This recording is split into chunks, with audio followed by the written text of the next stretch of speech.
Kabul airport पर हुए हमले पर अमेरिका का बेहद सख्त बयान। राष्ट्रपति जो बाइडेन ने कहा, ना भूलेंगे ना माफ करेंगे। आईएसआईएस आतंकियों को अमेरिकी राष्ट्रपति की सीधी चेतावनी, जहां भी होंगे आतंकी सरगना ढूंढकर देंगे सजा। We will not forgive. We will not forget. We will hunt you down and make you pay. अमेरिकी राष्ट्रपति बाइडेन का ऐलान, अपनी तय की हुई जगह और वक्त पर देंगे जवाब। अमेरिकी कमांडरों को दिए आईएसआईएस के ठिकानों पर हमले के निर्देश। काबुल एयरपोर्ट धमाके में 13 अमेरिकी सैनिकों समेत कुल 73 लोगों की मौत। अफगानिस्तान में अमेरिकी फौज पर पिछले 20 सालों में हुए सबसे बड़े हमलों में से एक है काबुल धमाका। पिछले 18 महीनों में नहीं हुई थी किसी अमेरिकी सैनिक की मौत। इस्लामिक स्टेट के खुरासान ग्रुप ने ली काबुल एयरपोर्ट हमले की जिम्मेदारी, जारी की एक आत्मघाती हमलावर की तस्वीर। अब्दुल रहमान अल लोगरी नाम के आईएसआईएस आतंकी ने किया काबुल एयरपोर्ट पर हमला, 60 से ज्यादा लोगों की मौत का दावा। आईएसआईएस के दावे के मुताबिक काबुल एयरपोर्ट पर अमेरिकी फौज के बैरन कैंप तक पहुंच गया था आत्मघाती हमलावर। सैनिकों से 5 मीटर की दूरी पर किया धमाका। धमाके के वक्त एयरपोर्ट पर जमा लोगों के दस्तावेज जांच रहे थे अमेरिकी सैनिक। आईएसआईएस ने किया 20 सैनिकों की मौत का दावा। गुरुवार शाम काबुल एयरपोर्ट पर हुए सिलसिलेवार 2 धमाके, 40 से ज्यादा लोगों की मौत, 120 से ज्यादा घायल। धमाके के बाद एयरपोर्ट पर दिखा मौत का भयानक मंजर, हर तरफ मची थी चीख पुकार। एयरपोर्ट के बाहर दिखा लाशों का ढेर, बदहवास भागते नजर आए घायल लोग। एयरपोर्ट के अबे गेट के पास हुआ पहला धमाका, एयरपोर्ट से सटे बैरन होटल के करीब दूसरा विस्फोट। रूसी समाचार एजेंसी के मुताबिक काबुल में हुए कुल 3 धमाके, तीसरा धमाका भी एयरपोर्ट के नजदीक। काबुल हमले में मारे गए अमेरिकी सैनिकों को बाइडेन ने बताया देश के हीरो, कहा शहीदों के परिवारों के प्रति हमारी जिम्मेदारी। बाइडेन ने कहा दूसरों को बचाने के लिए अमेरिकी फौज ने दिया बलिदान, पता था कि अफगानिस्तान का मिशन है बेहद खतरनाक। अमेरिकी राष्ट्रपति के मुताबिक खुफिया एजेंसियों ने दिया था हमले का अलर्ट, लेकिन मिशन जारी रखना था जरूरी।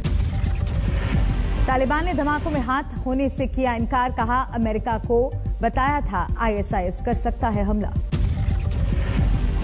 हमले के बाद अमेरिका ने दी अपने नागरिकों को काबुल एयरपोर्ट से दूर रहने की हिदायत। बाइडेन ने कहा जारी रहेगा लोगों को निकालने का अभियान। तालिबान ने की काबुल धमाके की निंदा। प्रवक्ता जबीलुल्लाह मुजाहिद का बयान, अफगानिस्तान का नहीं होने देंगे आतंकी इस्तेमाल।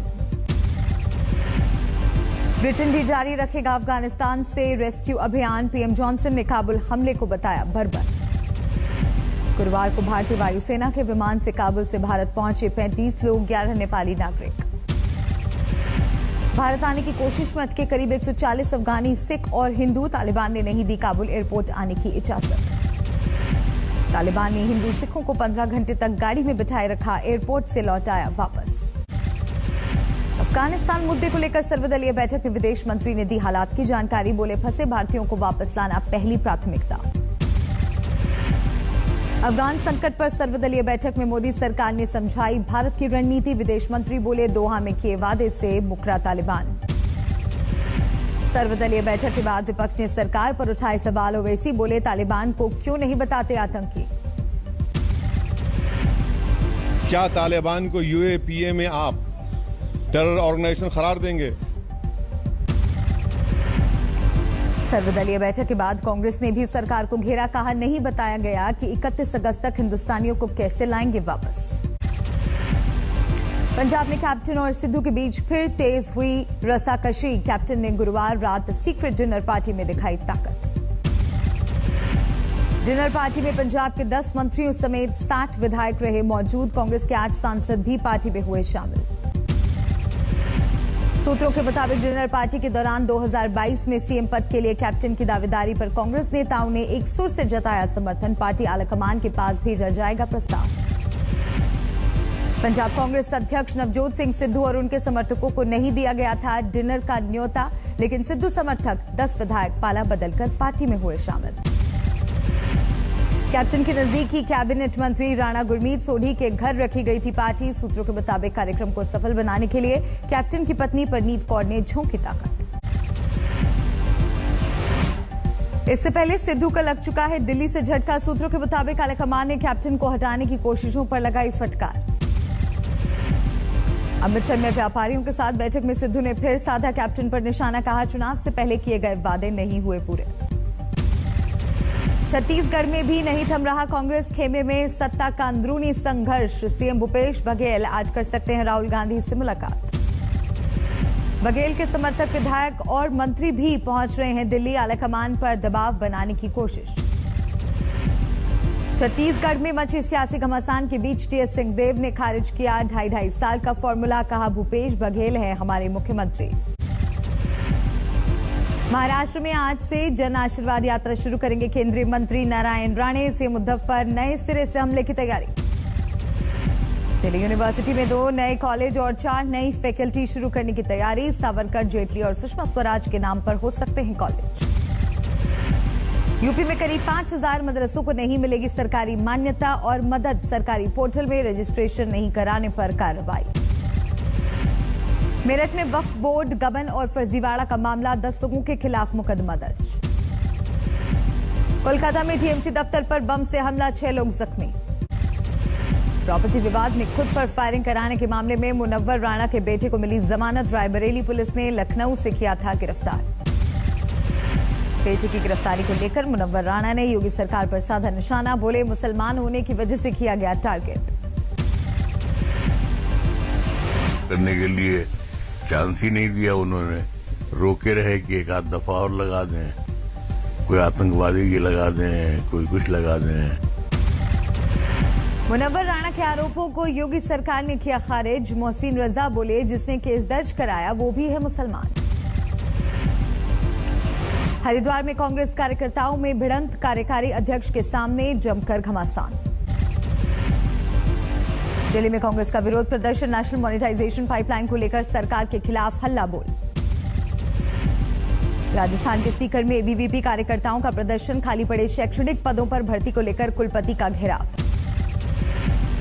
मैसूर बलात्कार कांड को लेकर गरमाई सियासत, कांग्रेस की महिला मोर्चा का विरोध प्रदर्शन। मैसूर बलात्कार को लेकर कर्नाटक के गृह मंत्री का अजीबोगरीब बयान। कहा, लड़की को सुनसान जगह पर नहीं जाना चाहिए था। मैसूर में मेडिकल की छात्रा से हुआ है गैंगरेप, पहले लूटपाट की कोशिश, पैसे नहीं मिले तो सुनसान जगह पर ले जाकर किया बलात्कार। हाजीपुर में फिर लौटा बाढ़ का कहर, दर्जनों गांवों में भरा पानी, सड़कें डूबी।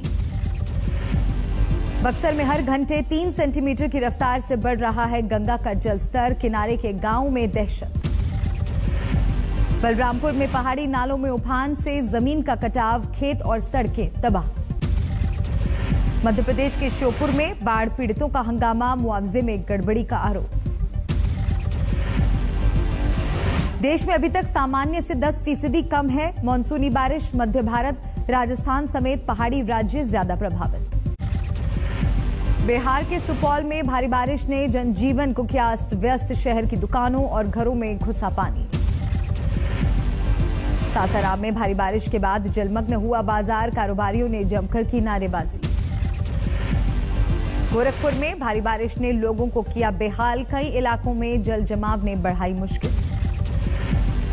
मंडी में हाईवे पर फिर गिरा मलबा, आवाजाही ठप, दोनों ओर से गाड़ियों की लंबी कतार। अरुणाचल के ईटानगर में भूस्खलन से कोहराम, हाईवे पर गिरा पहाड़ का मलबा। हल्द्वानी मेडिकल कॉलेज के 8 छात्र कोरोना पॉजिटिव, 8 छात्रों को लग चुकी है वैक्सीन की दोनों डोज। केरल में जारी है कोरोना का कोहराम, 24 घंटे में 30,000 मामले, 162 मरीजों की मौत। दिल्ली में स्कूल खोलने पर आज होगा फैसला, डीडीएमए की बैठक में तय की जा सकती है गाइडलाइन। मुंबई के बोर्डिंग स्कूल के 15 बच्चों में कोरोना का संक्रमण, बीएमसी ने लगाया ताला। कम किया जा सकता है कोविशील्ड की 2 डोज के बीच का गैप, सरकार कर रही है विचार। हापुड़ में छात्राओं को मुफ्त बांटे गए सैनिटरी नैपकिन, बीजेपी महिला मोर्चा ने चलाया अभियान। फिरोजाबाद की सिपाही रिंकी सिंह का राज्यपाल आनंदीबेन ने किया सम्मान। अब तक 150 से ज्यादा बाल श्रमिकों को आजाद करा चुकी हैं महिला सिपाही। बाराबंकी में शिक्षकों को फरमान, ड्यूटी के दौरान मोबाइल फोन ऑफ रहा तो कटेगा वेतन। पति के खिलाफ रेप के आरोपों को बिलासपुर हाईकोर्ट ने किया खारिज। कहा, शादीशुदा जिंदगी में नहीं बनता रेप का मामला। धनबाद में 4 मंजिला इमारत धराशायी, मलबे में दबने से एक महिला की मौत, 3 लोगों का रेस्क्यू। यूपी के इटावा में भीषण सड़क हादसा, रोडवेज बस की ट्रक से टक्कर, 3 लोगों की मौके पर हुई मौत, 30 यात्री घायल। कानपुर से आगरा जा रही थी रोडवेज बस, इसी दौरान तेज रफ्तार बेकाबू बस ट्रक से टकराई। NH2 पर बिरारी गांव के पास हुआ हादसा, घायलों को अस्पताल में कराया गया भर्ती। भिवानी में भी बस और ट्रक की टक्कर, हादसे में 3 लोगों की मौत। भिवानी में हुए सड़क हादसे में कई लोग घायल भी हुए, अस्पताल में कराया गया भर्ती। ओडिशा के जयपुरे इलाके में पुलिस ने 1000 किलो गांजा सीज किया, 4 तस्कर गिरफ्तार। पटियाला में फर्जी शादियां करवाने वाले गिरोह पर पुलिस का शिकंजा, शादी के चंद रोज बाद पैसे और गहने लेकर दुल्हन हो जाती थी फरार। इंदौर में ससुराल वालों की पिटाई से महिला की मौत, पति ने 3 तलाक देकर कर ली थी दूसरी शादी। पानीपत में किराना दुकान में बदमाशों की फायरिंग, एक शख्स जख्मी। अंबिकापुर में देवर ने भाभी की कुल्हाड़ी से मारकर की हत्या, पैसों के लेन देन में की वारदात। धौलपुर में नाबालिग से गैंग रेप, डांस टीचर और उसके साथियों पर आरोप, 2 आरोपी भी नाबालिग। मेरठ में सड़क पर मिला युवक का शव, गला रेत कर की गई थी हत्या।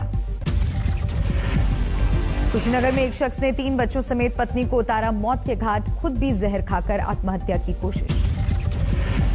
पटना में 150 पेटी से ज्यादा शराब बरामद, यूपी से लाई जा रही थी नशे की अवैध खेप। इंदौर में ज्वेलरी शोरूम में चोरी की वारदात, 2 महिलाओं ने बुजुर्ग महिला के बैग से उड़ाए 1.5 लाख के गहने। सुकमा में नक्सलियों की साजिश नाकाम, सुरक्षा बलों ने डिफ्यूज किया 5 किलो का IED। कानपुर में दर्दनाक हादसा, जर्जर मकान गिरने से 2 बच्चों समेत एक महिला की मौत। यूपी के गोंडा में भारी बारिश के बाद बड़ा हादसा, करंट लगने से दंपति की मौत। भरतपुर में ऑटो और ट्रक की टक्कर में 3 की मौत, मेले में मन्नत मांगने के बाद लौट रहे थे लोग। बिहार में एक बार फिर जहरीली शराब का कहर, हाजीपुर में 5 लोगों की मौत। दिल्ली के धौला कुआं इलाके में रोड रेज में मारी गोली, आगे निकलने को लेकर था गुस्सा। लीड्स टेस्ट के दूसरे दिन मजबूत स्थिति में इंग्लैंड, 8 विकेट के नुकसान पर 423 रन। 345 रन की बढ़त पर है इंग्लैंड। पहली पारी में टीम इंडिया सिर्फ 78 रनों पर हुई थी ढेर। यस बैंक के पूर्व MD और CEO राणा कपूर को बड़ी राहत, सेबी ने बैंक, डीमैट अकाउंट और म्यूचुअल फंड्स डिफ्रीज करने के दिए निर्देश। IIT दिल्ली ने बनाया नया ई-स्कूटर, 20 पैसे में चल सकता है 1 किलोमीटर। स्पेन में भरभरा कर गिरी 3 मंजिला इमारत, 2 लोगों की मौत।